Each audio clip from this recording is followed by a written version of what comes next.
Bienvenidas amigas y amigos de Florida Opina con Alexis Ortiz a través de bienvenidosvenezolanos.com. Hoy vamos a hablar con un venezolano bastante cordial, bastante inteligente, con una gran experiencia como político, como dirigente social, como profesor universitario, como abogado. Realmente un hombre versátil, diputado, es decir, un hombre que ha tenido mucha, pero mucha experiencia como un servidor público decente y eficiente. En este momento es nuestro embajador, el embajador del gobierno legítimo del presidente Juan Guaidó en España, en la monarquía española, pero además es el vicecanciller de Guaidó. Todos sabemos que el canciller es el que ejerce esa función, es el doctor Julio Borges, y los vicecancilleres son entonces Antonio Ecarri, que tenemos aquí con nosotros, y Luis Florido. Bienvenido, Antonio. Mucho gusto, querido amigo. Sí, bueno, somos tres que estamos fungiendo allí en esa, digamos, esas vicecancillerías. Está Luis Florido, Isadora Villaga y Isadora yo. Villegas, una mujer muy Sí, valiosa, chicos, se me olvidó sí, mencionarla. sí, bueno, muy trabajadora, muy talentosa. Bueno, lo primero que tengo que decir es que agradezco mucho esa presentación que hace sonrojar a uno mucho tiempo que uno tenga estas cosas. Bueno, muy agradecido por No, hermano, esa. que todos nosotros muy agradecidos y bienvenidos venezolanos, TV en este caso, porque tú has tenido la gentileza de conversar con nuestro público a través de esta plataforma digital.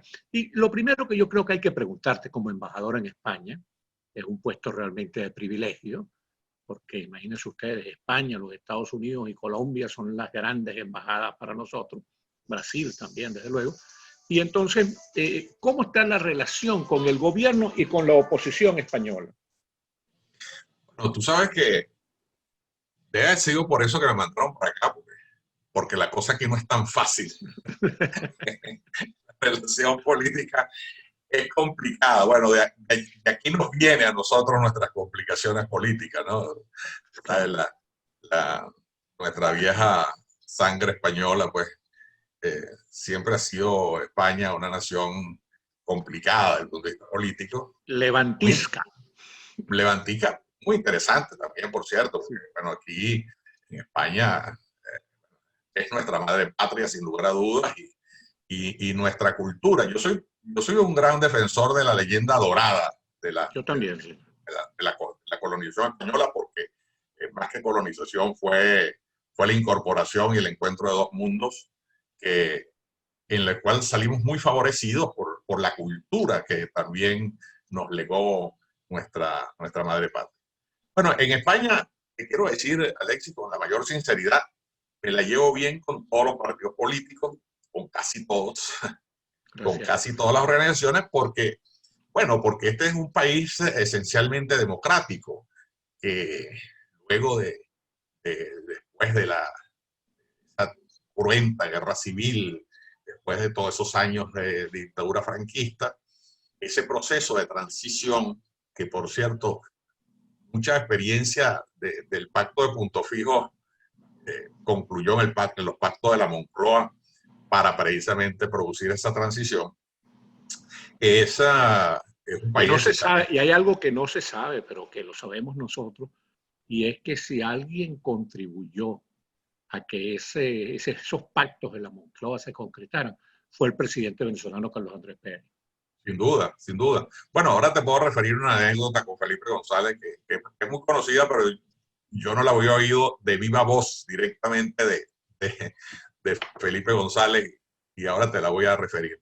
Bueno, sí, pero precisamente la relación con el gobierno es una relación, bueno, muy seria, muy formal, muy diplomática, pero afortunadamente, aunque, como tú sabes, este es un gobierno parlamentario, los gobiernos parlamentarios tienen mucho que ver con el tema de la correlación de fuerzas en el Parlamento.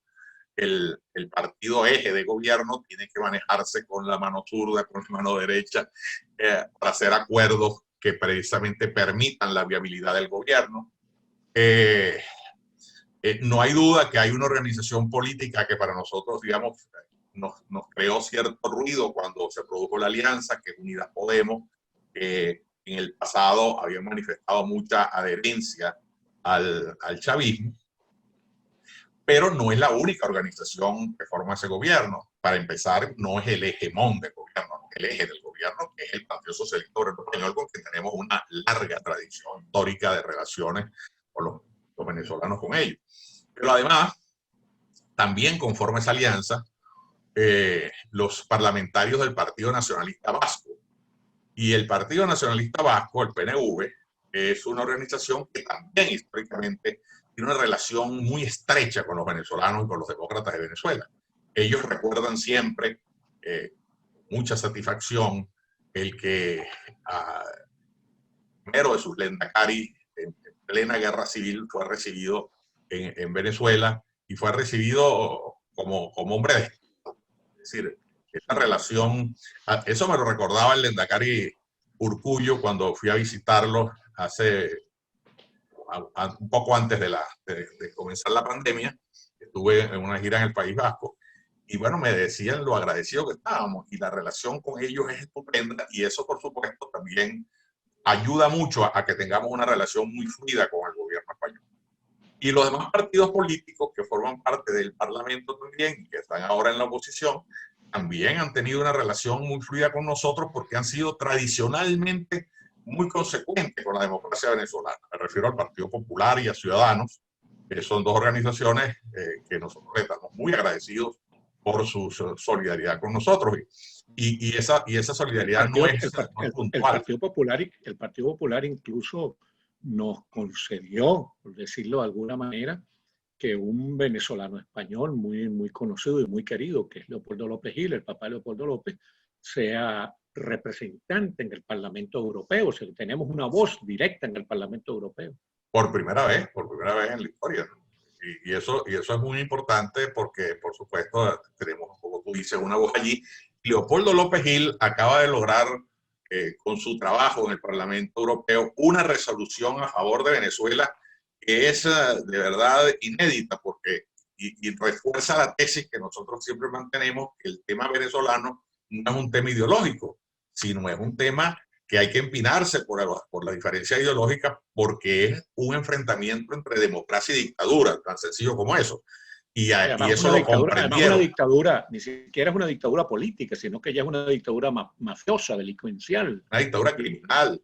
Y eso lo han entendido los europarlamentarios. Fíjate tú que esa resolución fue votada por los socialistas europeos, por los populares y también por el centro político que representan en España Ciudadanos y que representan el grupo de New Age de la Unión Europea.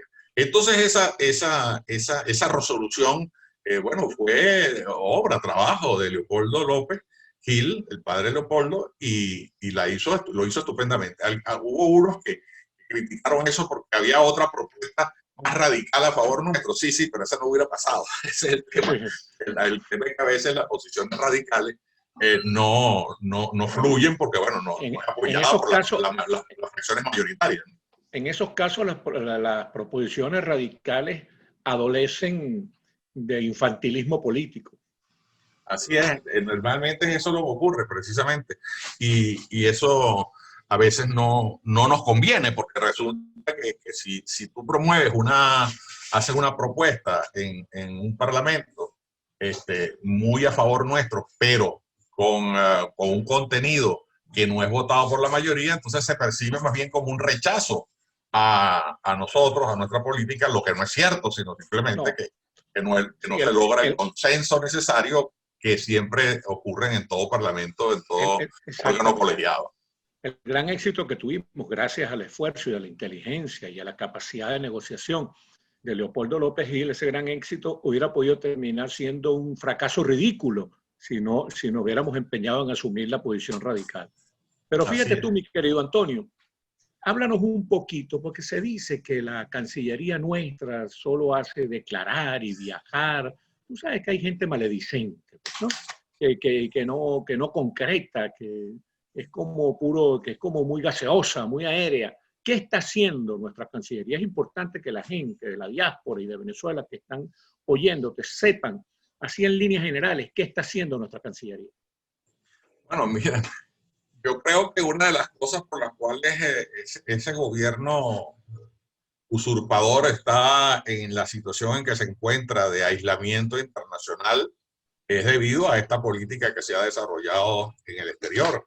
Y es una política seria, una política coherente, que la han comenzado a entender todos los países más importantes del mundo. La primera cosa que hay que decir, que a veces dice, bueno, pero es que apenas son 60 países los que están apoyando a Guaidó. Sí, pero resulta que esos 60 países representan más del 80% de la producción mundial. Porque estamos hablando... Y son los 60 países más consistentemente democráticos del mundo. Así es. No solo los Estados Unidos, Canadá, toda la Unión Europea, todos los países de América Latina, casi todos sin excepción. Bueno, y fíjate tú que de 27 países que conforman la Unión Europea, 25 respaldan a Juan Guaidó, reconocen a Juan Guaidó, y solamente 2 no lo hacen, pero reconocen a la Asamblea Nacional y no están a favor del régimen, que son Italia y Chipre por razones de política interna muy complicada que han tenido, pero que, bueno, hasta hace poco Eslovaquia, que no nos reconocía, tan pronto Maduro tomó la decisión irracional de expulsar, aunque fue por unas horas, a la embajadora de la Unión Europea. Bueno, Eslovaquia tomó la decisión de reconocer al gobierno legítimo porque se dieron cuenta que se trataba de un régimen atroz que no tenían maneras ni formas de apoyar. Bueno, y además de eso, una cosa importante que hay que decir en ese mismo sentido es que hemos ido logrando acercar posiciones. Tú sabes que cuando se creó el Grupo de Lima, casi enseguida se crea el Grupo Internacional de Contacto de todos los países europeos y algunos países de América que no entraron al Grupo de Lima porque pensaban que quizás las posiciones del Grupo de Lima eran muy radicales a favor nuestro y en contra del régimen de Maduro, que no iban a lograr acercamientos, que creían que podían haber diálogos, etcétera. Bueno, y con el transcurrir del tiempo y con la política que hemos venido desarrollando de acercar a esos dos grupos tan importantes, hoy el Grupo Internacional de Contacto, el Grupo de Lima, y los Estados Unidos y el Canadá, bueno, están muy cerca haciendo los mismos planteamientos que hemos venido nosotros desarrollando durante todo este tiempo. Ahora fíjate tú, oye, muy bien bueno que hayas hecho esas precisiones. Tú, antes de ser embajador y antes de ser vicecanciller, venías siendo diputado de Acción Democrática. ¿Cómo han asumido esa agresión de la narcodictadura contra Acción Democrática, contra Primero Justicia, contra Voluntad Popular y ahora incluso contra los propios partidos de ellos que se atreven a hacer algún tipo de crítica? ¿Cómo asumieron ustedes ese arrebatón que le hicieron a Acción Democrática? Bueno, mira, tú sabes que a veces la experiencia de tantos años de lucha política y la historia de Acción Democrática nos refuerza mucho en el aspecto moral, principista, y eso nos convierte como una especie de sartén como de teflón, que nos rebalan esas cosas porque nos damos cuenta que eso en la historia, cada vez que un régimen comienza con ese tipo de arbitrariedades, es porque están dando sus últimos coletazos. Ese es un régimen que está desesperado y en la desesperación hacen cosas tan irracionales que, bueno, yo creo que una de las razones por las cuales el Grupo Internacional de Contacto se acerca más y la Unión Europea se acerca más a nosotros es a partir de esas decisiones, porque se dan cuenta que es una cosa insostenible. Tú puedes creer, por ejemplo, que aunque aburre un poco hablar de temas jurídicos cuando estamos frente a un régimen como ese que se salta a la torera todos los procedimientos legales. Pero es que, mira, yo que tengo, bueno, 40 años de ejercicio profesional casi, tengo 38 años de ejercicio profesional como abogado, que he estado en los tribunales de justicia, que en eso me gané la vida durante toda mi vida. Yo nunca en mi vida había visto una sentencia, Alexis, tan absolutamente absurda e irracional como con la que tomaron la decisión de secuestrar las siglas y los símbolos de Acción Democrática. Imagínate tú cómo es, nuestros amigos que nos oyen, que no son abogados, pero para decirlo muy, muy sencillamente, un recurso de amparo contra Acción Democrática fue intentada por un ciudadano que se buscaron ellos allí, pues, el régimen, y intentaron la acción contra Isabel Carmona de Serra, presidenta de Acción Democrática, Henry Ramos Ayú, secretario general de Acción Democrática, y Bernabé Gutiérrez, secretario de Organización Nacional. Pues bien, le dieron una vuelta a la decisión, y entonces a uno de los demandados le dieron la razón contra los otros dos demandados. Y dijeron, no, aquí el que tiene razón no es el demandante, sino es uno de los tres demandados. ¿Tú puedes creer en qué cabeza total, ese disparate, esa irracionalidad, esa locura? Bueno, chicos, eso es como que provoca renunciar al derecho. Menos mal que yo no estoy dando clase ahorita, pues si estuviera dando clase me sentiría absolutamente frustrado. Y bueno, ese magistrado que hizo esa ponencia y esos magistrados, si hubiesen sido alumnos míos, no hubiesen graduado abogados jamás, pues no lo hubiesen dejado pasar nunca. Sí, porque eso realmente, como se dice, ese tribunal de Suprema Justicia usurpador, la gente lo ve como un bufete, como un escritorio jurídico de la narcodictadura. Pero peor que eso, porque si fuese un bufete, tú en los bufetes de abogados tienes gente inteligente, y yo creo que en el chavismo seguramente no todos son tan animales, pero ¿cómo es posible que a los que mandan para una sala del Tribunal Supremo sean una gente que no sepan las cosas más elementales del derecho? Que bueno, si hay un demandante y un demandado, tú no le vas a dar nunca la razón a uno de los demandados en contra del demandante, en contra de dos de los demandados. Es una cosa de locos. Fue la cuenta y no se cree, es una cosa de locos, exactamente. Sí, sí. Ahora, bueno, entonces por eso te digo que ese tipo de cosas son las que llevan a uno a la conclusión que es un régimen que está dando sus últimos coletazos y no le queda otra alternativa que rectificar lo que han hecho, Alexis, para ver si ellos mismos pueden conseguir una salida. Yo siempre se los dije cuando tenía relaciones y tratos con algunos de ellos. Yo les decía, mire, no cierren los caminos democráticos, porque no hay un solo ejemplo en América Latina ni en el mundo que se hayan cerrado los caminos democráticos y después de cerrar los caminos democráticos, el gobierno anterior pueda salir por sus propios pasos y sin inconvenientes del gobierno. Ustedes, si cierran los caminos democráticos, quién sabe cómo van a salir, porque cuando se cierran esos caminos, o viene un golpe de Estado, o una insurrección popular, o quién sabe qué, pero generalmente es una decisión violenta que los que han usufructuado el poder y los que han además abusado de ese usufructo, pues generalmente les va muy mal. No, es ahí, como decía Teodoro Pekov, estos socialistas de la narcodictadura son borbónicos, o sea, ni olvidan ni aprenden. Ahora en este minuto que nos queda, Antonio. Ni siquiera borbónicos, los borbónicos aprendieron. Aprendieron. Sí, señor. En este último minuto, ¿cómo ves la ruta unitaria del presidente legítimo Guaidó frente a este gobierno agónico? Bueno, me parece que la política justa, la política correcta, la política que se ha venido imponiendo.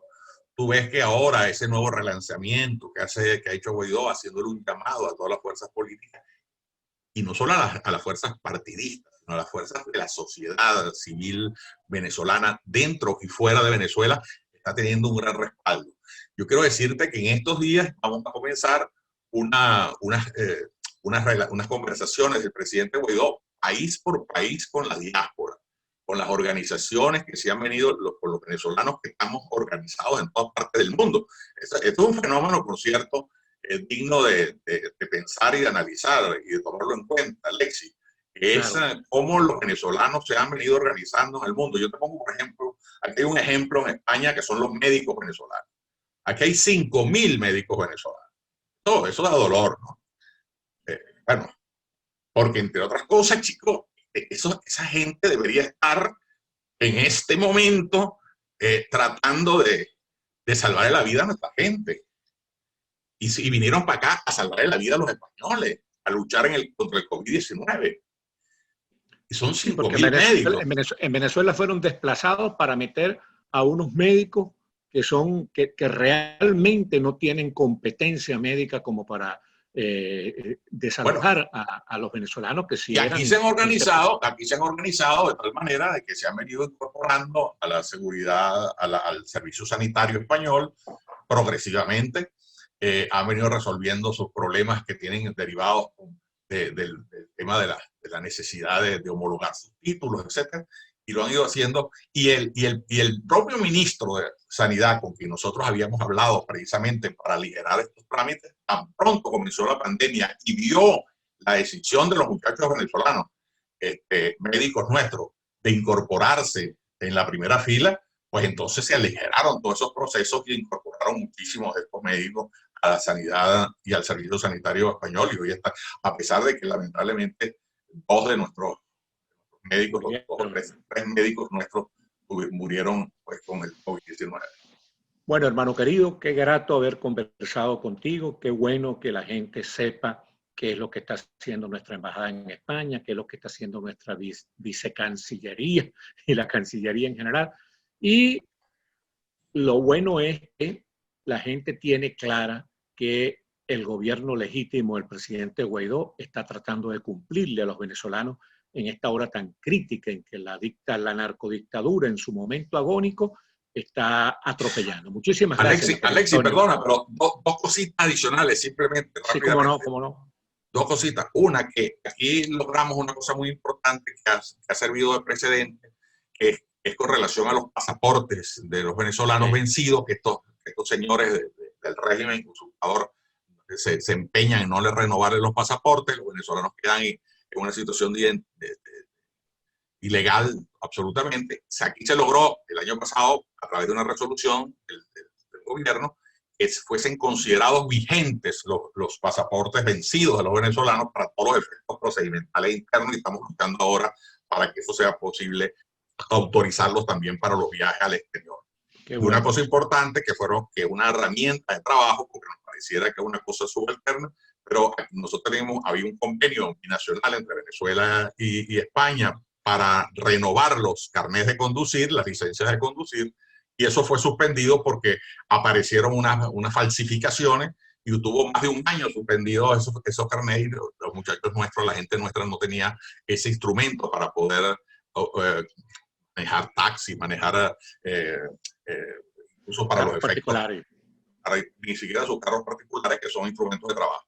Eso logramos también revertirlo, se logró la reincorporación, y eso es un tema importante. Y bueno, y ahora en este nuevo ejercicio de la vicecancillería con el tema de los multilaterales, bueno, tenemos una estrecha relación con nuestro embajador en la Organización de Naciones Unidas, Miguel Pizarro, y con nuestro embajador en la Organización de Estados Americanos, el doctor Tarre Briceño, con quien tenemos una relación muy fluida, y precisamente estamos haciendo una cantidad de cosas muy importantes por Venezuela, entre otras cosas, tratar de reinsertar a nuestro país en el universo andino de los países del área, y también del cono sur, del Pacto del Sur, porque precisamente Venezuela ha quedado fuera de todo, porque primero Chávez arbitrariamente saca a Venezuela de la Comunidad Andina de Naciones para irse al sur, y luego en el sur lo suspenden por su actitud antidemocrática. Entonces estamos tratando de recuperarlo. Sí. Muchísimas gracias, mi embajador. Un gran abrazo. Que Dios te guarde, Antonio Acarri. Muchísimas gracias a ustedes por haber tenido la amabilidad de vernos y escucharnos, y hasta la próxima semana, si Dios quiere, la Virgen del Valle.